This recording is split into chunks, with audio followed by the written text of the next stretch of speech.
Habari za kusikitisha ni kuwa kichwa cha James Temba kimepatikana. Polisi inawashikilia watuhumiwa 5 na uchunguzi unaendelea.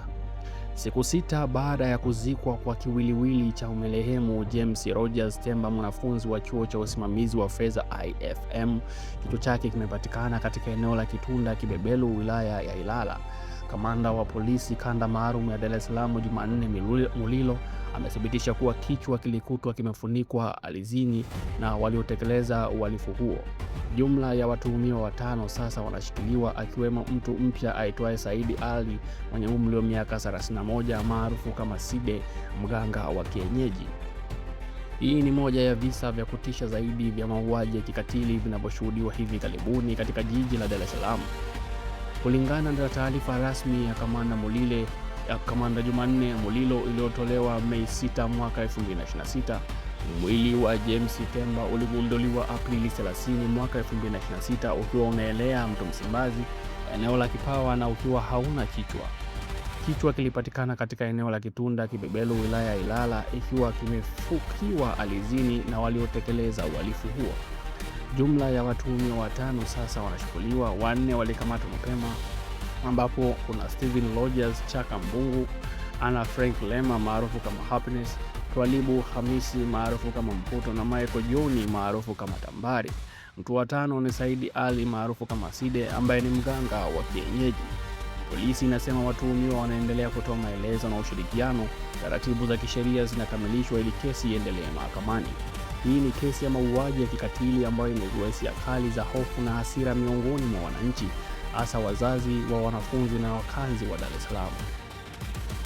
Kumkata kichwa na kutupa mwili mtoni kisha kuficha kichwa mahali pengine ni kitendo cha kikatili cha kiwango cha juu. Hili jambo linaweza kuashiria mambo matatu: ni jaribio la kuficha utambulisho wa marehemu, kulipiza kisasi au onyo kwa wengine, na jambo lingine ni uhalifu wa pamoja au wa kimfumo unaohusisha watu wenye uwezo wa kuficha ushahidi.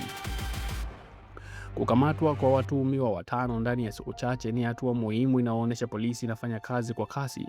Hata hivyo, kesi inahitaji uchunguzi wa kina wa kisayansi kama DNA forensics, uchunguzi wa mahali pa tukio, ili kutoa ushahidi thabiti mahakamani. Kuongeza mganga wa kienyeji kama mshukiwa kunazua maswali kuhusu motisha na mtindo wa uhalifu.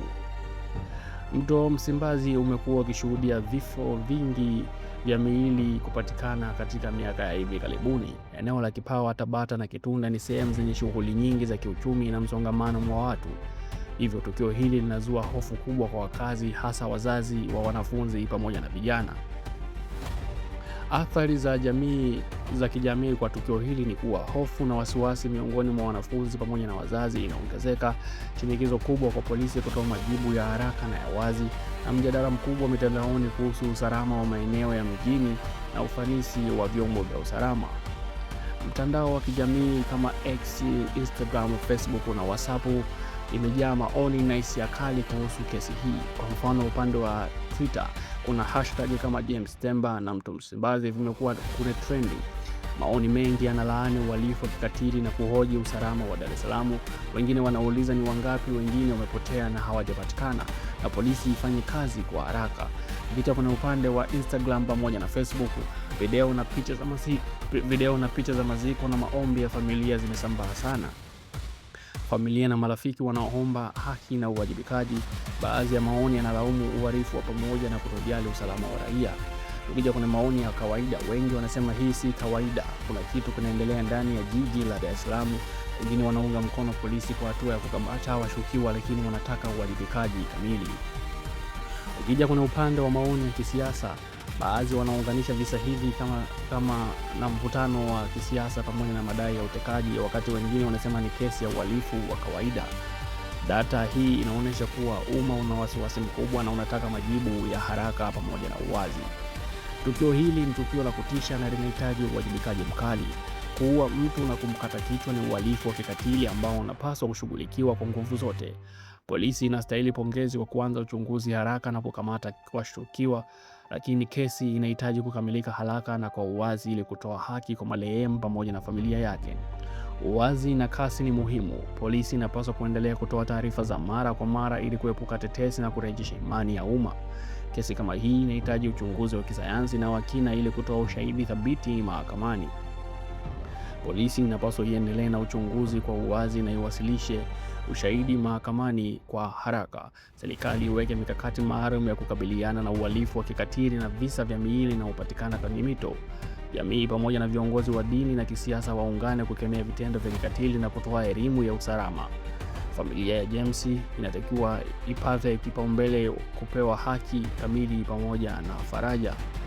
Mwisho wa siku, hakuna taifa linaloweza kuendelea linapokuwa na hofu ya kutembea mitaani au kuogopa kupatikana na kifo cha kikatili. Usalama wa raia ni jukumu la kila mtu na taasisi zote. Kichwa cha marehemu James Rogers Temba kimepatikana na polisi inaendelea na uchunguzi kwa uzito mkubwa. Tunatarajia haki itendeke kwa haraka pamoja na uwazi. Tanzania inastahili usalama na haki kwa kila raia. Tuungane kudai uwajibikaji na amani. Je, ndugu mpenzi mtazamaji na mfuatiliaji, nini maoni yako kuhusiana na matukio haya ya kikatili yanayoendelea kwenye nchi? Una maoni gani? Je, unahisi nini chanzo cha mambo haya kuwa yanatokea mara kwa mara, na pia kwa nini yaendelee kutokea wakati vyombo vya usalama bado vipo? Nini maoni yako?